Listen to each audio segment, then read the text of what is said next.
Hello students, हम पढ़ रहे थे। हमारी ये क्वेश्चन सीरीज़ चल रही है जो MPMSU के PYQs हैं, हम उनको सॉल्व कर रहे थे। क्वेश्चन 3 तक हम सॉल्व कर चुके हैं। क्वेश्चन नंबर 4 में हमें एक्सप्लेन करना है साइको एनालिटिकल थ्योरी। एक्सप्लेन करना है 10 मार्क्स में। ठीक है, तो हम कैसे लिखेंगे इसको, किस तरीके से करेंगे। सबसे पहले इंट्रो पार्ट देंगे कि साइको एनालिटिकल डेवलप्ड किसने किया, सिगमंड फ्रॉइड ने। इन्होंने क्या एक्सप्लेन किया, जो ह्यूमन बिहेवियर है वो इन्फ्लुएंस्ड होता है किसी अनकॉन्शियस थाट से। ठीक है, feelings and past childhood experience, मतलब कि ह्यूमन का जो बिहेवियर होता है वो लार्जली अनकॉन्शियस होता है। जैसे कि उसकी कोई चीज़ पूरी नहीं हुई है, मतलब उसकी जो मेमोरीज होती हैं वो ज़्यादातर, और जो उसको स्ट्रेस देने वाली मेमोरीज होती है वो उसको अनकॉन्शियस माइंड में डालने की कोशिश करता है। तो ज़्यादातर जो मेंटल इलनेस होती है वो अनकॉन्शियस फीलिंग्स थॉट की वजह से होती है। ठीक है, चाइल्डहुड कोई एक्सपीरियंस है उसका, वो उसकी हेल्प करता है पर्सनैलिटी डेवलप करने में। लाइक चाइल्डहुड में उसको नेगलेक्ट कर रहा है, अगर पेरेंट्स नेगलेक्ट कर रहे हैं या कोई और नेगलेक्ट कर रहा है, या फिर चाइल्डहुड में कुछ एब्यूज़ होते हैं, चाइल्ड एब्यूज़, वो अगर उसके साथ हुए रहते हैं, या फिर उसकी ऐसी कोई जिद जो बचपन में नहीं पूरी हुई रहती है, उसको जो चाहिए रहता है वो चीज़ उसको नहीं मिलती है, तो ये भी बड़े होके पर्सनैलिटी बिहेवियर या मेंटल इलनेस को कॉज करता है। ठीक है, कुछ ऐसे कॉन्फ्लिक्ट डिज़ायर और रियलिटी, मतलब जो वो चाहता है और जो उसको मिल रहा है और जो उसको मिल सकता है, वो भी उसकी डिज़ायर्स ज़्यादा है, अच्छी है बुरी है वो डिपेंड नहीं करता। कुछ अच्छी डिज़ायर्स भी होती है, कुछ बुरी, लेकिन जो उसको नहीं मिली रहती है, और रियलिटी ये है कि उसको मिल नहीं सकती है। तो उन दोनों के बीच में जब कॉन्फ्लिक्ट होता है, जब उसकी डिज़ायर्स पूरी नहीं होती है, तो कहीं ना कहीं वो स्ट्रेस कॉज करता है, उसकी वजह से मेंटल इलनेस हो जाती है। ठीक है, तो ये तो एक तरीके से कॉजेस हो गए कि उसकी अनकॉन्शियस माइंड में जो भी थॉट्स हैं, फीलिंग्स हैं, वो उसकी वो दबी हुई हैं। और हम साइकोथेरेपी वगैरह जो देते हैं वो भी इसीलिए देते हैं ताकि उनके अनकॉन्शियस माइंड में जो भी चीज़ें हैं वो क्लियर आउट हो, वॉश आउट हो। ठीक है, फिर चाइल्डहुड के कुछ एक्सपीरियंस जो कि एडल्ट में जाके प्रॉब्लम क्रिएट करते हैं, और कॉन्फ्लिक्ट होता है डिज़ायर और रियलिटी के बीच में, ये भी क्या कॉज करता है, मेंटल इलनेस को। तो ये हमारे एक तरीके से कॉजेज हो गए। ठीक है, अब हम देखेंगे जो सिगमंड फ्रॉइड थे, इन्होंने क्या किया था, इन्होंने फोकस करते हुए किन किन चीज़ों को, अनकॉन्शियस माइंड को, अनकॉन्शियस थॉट्स वगैरह को, मतलब अनकॉन्शियस माइंड के अनकॉन्शियस वाले पार्ट को। ठीक है, और चाइल्डहुड एक्सपीरियंस, जो बच्चे ने बचपन में कोई ट्रॉमा वगैरह ऐसा हुआ उसके साथ जो वो नहीं भूल सकता, और उस चीज़ को उसने अनकॉन्शियस माइंड में सेट करके रखा हुआ है, जब भी वो ट्रिगर होगा तभी वो उसको परेशान करेगा।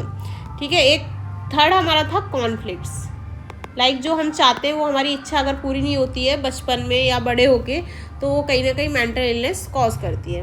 तो उस बेसिस पे इन्होंने पर्सनैलिटी के बेस पे और माइंड के बेस पे और साइकोसेक्सुअल डेवलपमेंट के बेस पे पर्सन की पर्सनैलिटी, पर्सन के बिहेवियर को डिवाइड किया, ताकि हमें ये ट्रीटमेंट पे हेल्प कर सके। मतलब इस थ्योरी के अकॉर्डिंग उनका कहना क्या था कि अनकॉन्शियस माइंड में और चाइल्डहुड एक्सपीरियंस में जो ह्यूमन को बिहेवियर कंट्रोल करता है, ह्यूमन का बिहेवियर कौन कंट्रोल करता है, एक अनकॉन्शियस माइंड, दूसरा चाइल्डहुड एक्सपीरियंसेस, ये ह्यूमन बिहेवियर को कंट्रोल करते हैं। तो इनको अगर समझते हैं, हिस्ट्री के थ्रू इनको समझते हैं कि प्रीवियस ये सब हुआ है पेशेंट के साथ कि नहीं, तो इनको समझ के हम ट्रीटमेंट के लिए ये इंपॉर्टेंट होता है। मतलब कि ट्रीटमेंट जब हम करते हैं तो ये चीज़ें अफेक्ट करती है, अगर हमें इसका कॉज पता चलेगा तो ट्रीटमेंट करने में आसानी होगी।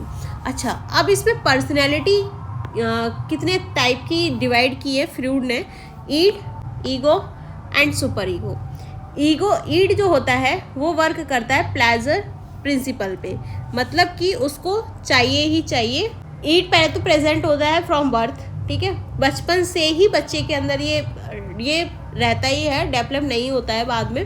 ठीक है, बचपन से ही रहता है, उनको क्या रहता है, मुझे सारी चीज़ें चाहिए, जो उन्होंने बोल दिया मतलब उनको चाहिए। तो ये प्लेजर प्रिंसिपल पे वर्क करता है कि उनको सारी चीज़ें इमीडिएटली चाहिए, इमीडिएटली सेटिस्फैक्शन चाहिए, उनको सारी की सारी चाहिए, ग्रेटिफिकेशन चाहिए बेसिक डिज़ायर्स का। ठीक है, तो उनको ये चीज़ चाहिए मतलब चाहिए। ठीक है, तुरंत सेटिस्फैक्शन चाहता है। प्लेजर प्रिंसिपल पे काम करता है कौन, ईड। ठीक है, उसके बाद आता है ईगो। ईगो क्या है, रियलिटी बेस पे वर्क करता है, अगर है तो ठीक है, नहीं तो कोई दिक्कत नहीं है।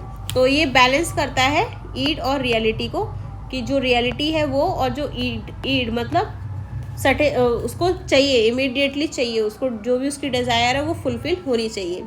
ये ईगो जो है वो एज के साथ में आता है, ये बाय बर्थ होता है, ठीक है, समझ आ गया। तो ये रियलिटी में रहता है कि है तो ठीक है, नहीं है तो भी चलेगा। इसने चॉकलेट मांगा तो इसको चाहिए, लेकिन इसको अगर नहीं है तो कोई नहीं, अगर है तो शेयर कर लेगा, खा लेगा।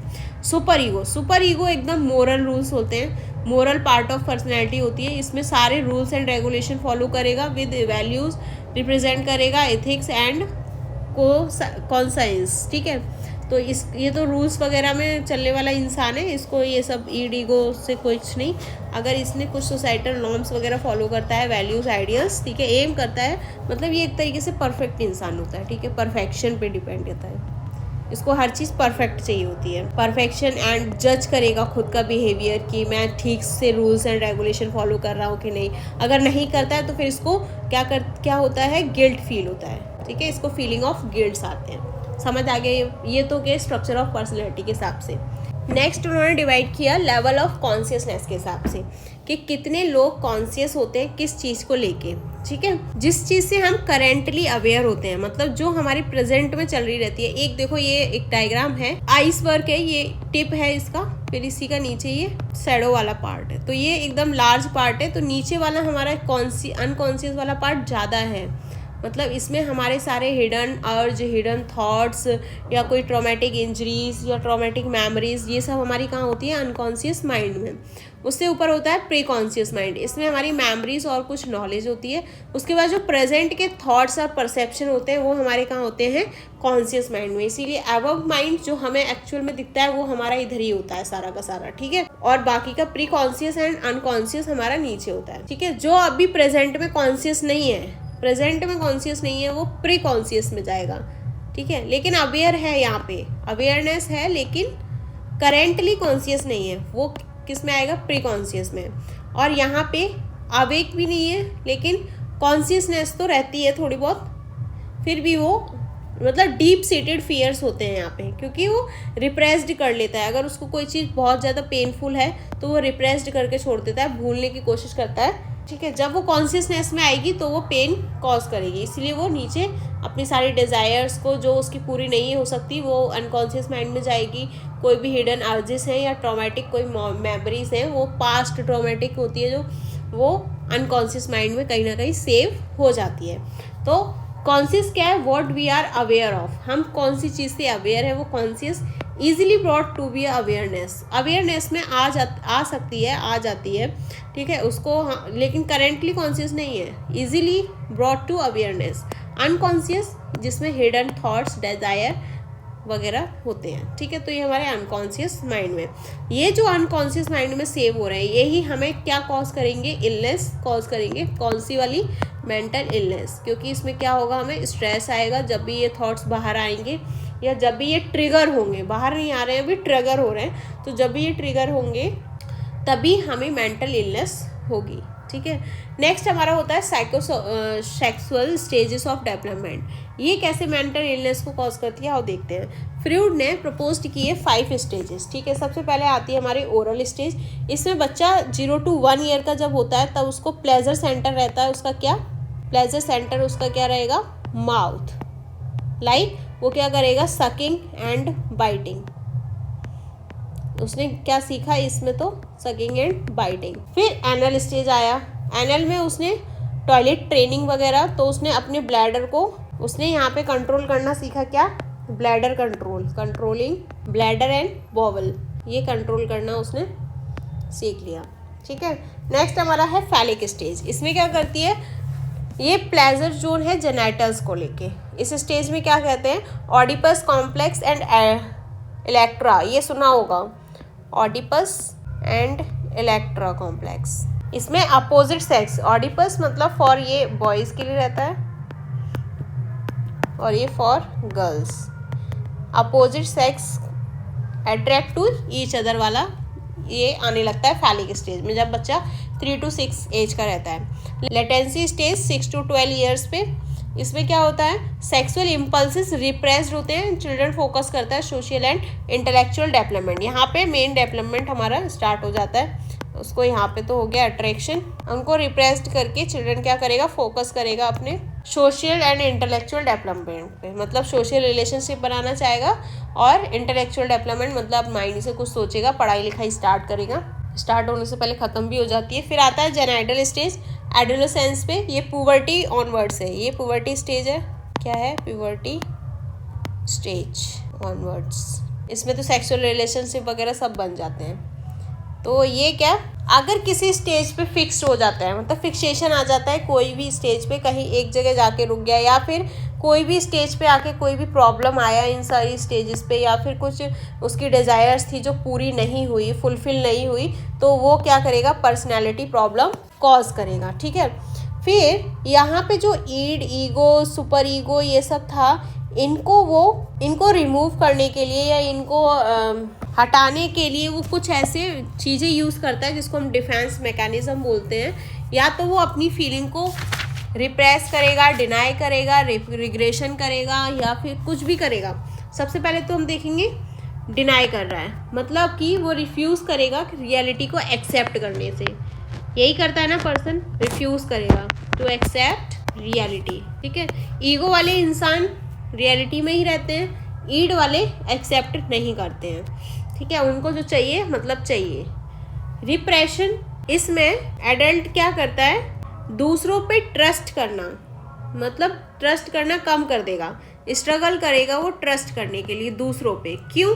क्योंकि उसकी चाइल्डहुड जो मेमोरीज होती है, या चाइल्डहुड में कोई ट्रॉमा होता है, वो उसको कहीं ना कहीं याद आ जाता है। ठीक है, तो वो किसी पे जल्दी से विश्वास नहीं करेगा, इसलिए वो रिप्रेस्ड चाइल्डहुड, जो चाइल्डहुड ट्रॉमा है वो कहीं ना कहीं उसमें रिप्रेस्ड करेगा, इसलिए ये स्ट्रगल करते हैं दूसरों पे ट्रस्ट करने में। रिग्रेशन, पहले ये प्रोजेक्शन देखते हैं। ये तो क्या करते हैं, ये अपने अनकॉन्शियसली ये किसी और को ब्लेम करते हैं, ब्लेम टू अदर्स, किसी अपना कुछ भी दूसरों पे डालना। रिग्रेशन का मतलब होता है वो अपनी कोई रिवर्ट बैक जाना, मतलब कोई अर्लियर फेज में रिवर्टिंग बैक कर रहा है, reverting back to earlier stage, वो अपनी अर्लियर स्टेज या अर्लियर फेज में जाना चाहेगा। मतलब अगर वो 40 ईयर्स का है तो वो खुद को 20 और 18 to 20 ईयर्स में लेके जाना चाहेगा। तो ये रिग्रेशन ये करता है ताकि उसको किसी चीज़ का गिल्ट ना हो, वो अपने मतलब डिफेंस मैकेनिज्म इस तरीके से अपनाता है।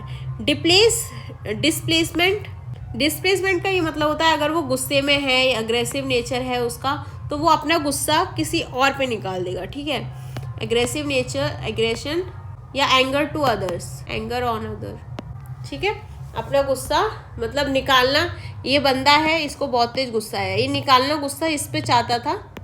ठीक है, या फिर खुद पे ही गुस्सा निकाल रहा है और उसने किसी और पे गुस्सा निकाल दिया, तो ये तो हो गया डिस्प्लेसमेंट, उसने चेंज कर दिया। ठीक है, उसके बाद ये साइकोएनालिटिकल की मैं एक बार आपको टेक्निक्स भी बता देती हूँ। अगर 10 मार्क्स में लिखना है तो इसको ऐड करना ही पड़ेगा। अगर ये सबसे ओवरकम करना है तो हम ये कुछ टेक्निक्स यूज़ करते हैं, थेरेपेटिक टेक्निक्स साइकोएनालिटिकल थ्योरी को ठीक करने के लिए। सबसे पहले तो होता है फ्री एसोसिएशन। इसमें क्या करते हैं, पेशेंट को फ्रीली छोड़ते हैं कि वो जो भी उसके दिमाग में आ रहा है वो बोलने के लिए फ्रीली है, वो फ्री है, वो कुछ भी बोल सकता है, आपको केवल ध्यान से उसकी बातें सुननी है। ये क्या हेल्प करेगा, जो हिडन थॉट्स, अनकॉन्शियस कॉन्फ्लिक्ट थे, मतलब जो अनकॉन्शियस माइंड में जो उसके थॉट्स थे, जो चाइल्डहुड एक्सपीरियंसेस थे, ट्रॉमा थे, वो सब इसके थ्रू क्या आएगा, बाहर आएगा। किसके थ्रू? फ्री एसोसिएशन के थ्रू। वो फ्रीली स्पीक करेगा। तो ड्रीम एनालिसिस, इसमें ड्रीम को कंसिडर करते हैं royal road to on the unconsciousness. इसमें ड्रीम एनालिसिस करवाते हैं, मतलब उसको बोलते हैं कि तुम सोचो, तो ये जैसे ही सोचना स्टार्ट करता है अनकॉन्शियस माइंड तक जाता है, फिर वो चीज़ें हिडन जो डिज़ायर्स होती है, जो उसकी दबी हुई फीलिंग्स होती हैं, वो शेयर करता है। किससे? जो थेरेपी दे रहा रहता है, साइकोथेरेपी में, सीबीटी में ये सब होता है। ठीक है, इंटरप्रिटेशन, थेरेपिस्ट एक्सप्लेन करेगा meaning of thought, dream and behaviour को। फिर ये हेल्प करेगा पेशेंट को गेन करने में इंसाइट, या फिर इंसाइट इनटू अनकॉन्शियस कॉन्फ्लिक्ट। जो भी उसके अनकॉन्शियस माइंड में चल रहा रहता है, उसकी इंसाइट मतलब जानने के लिए, वो उस चीज़ से अवेयर होने के लिए हेल्प करता है। क्या करने के लिए? Awareness, interpretation. ठीक है, ट्रांसफरेंस, इसमें क्या करता है, पेशेंट ट्रांसफ़र करता है फीलिंग्स को from past relationship on to the therapist. जो उसके पास्ट रिलेशनशिप है वो थेरेपिस्ट पे ट्रांसफ़र करता है, उनको बताता है। ये क्या करता है, हेल्प करता है, जितने भी अनरिजॉल्व्ड इमोशनल कॉन्फ्लिक्ट हैं वो सब खुल जाते हैं, अनकवर हो जाते हैं, मतलब ये सारी चीज़ें उसको पता चल जाती है, किसको, थेरेपिस्ट को, किस ये पेशेंट ट्रांसफ़र करता है अपनी फीलिंग्स को, जो भी उसका पास्ट रिलेशनशिप, पास्ट एक्सपीरियंस या पास्ट ट्रॉमेटिक कंडीशन जो रहती है वो। रेजिस्टेंस, पेशेंट में resist talking about painful topics, इसमें एक रेजिस्टेंस भी आ जाता है जब अपने वो पेनफुल टॉपिक्स किसी को शेयर नहीं करना चाहता, बोल नहीं रहा है, ठीक है। ये इंडिकेट करता है इंपॉर्टेंस ऑफ अनकॉन्शियस मटेरियल को, कि वो अनकॉन्शियस मटेरियल कितना ज़्यादा पावरफुल है या उसकी इंपॉर्टेंस क्या है, ठीक है। पेशेंट इसमें बात करना पसंद ही नहीं करता। आप साइकेट्रिक डिपार्टमेंट में जब भी जाएंगे, आपका जब पेशेंट के साथ इंटरेक्शन होगा तो ये वाली चीज़ आपको कई बार देखने को मिलेगी। इसमें पेशेंट चाहता ही नहीं है कि वो अपनी चीज़ें शेयर भी करे, ठीक है। So thank you so much guys, आगे देखते रहिएगा, नेक्स्ट क्वेश्चन के साथ मिलते हैं, बाय बाय।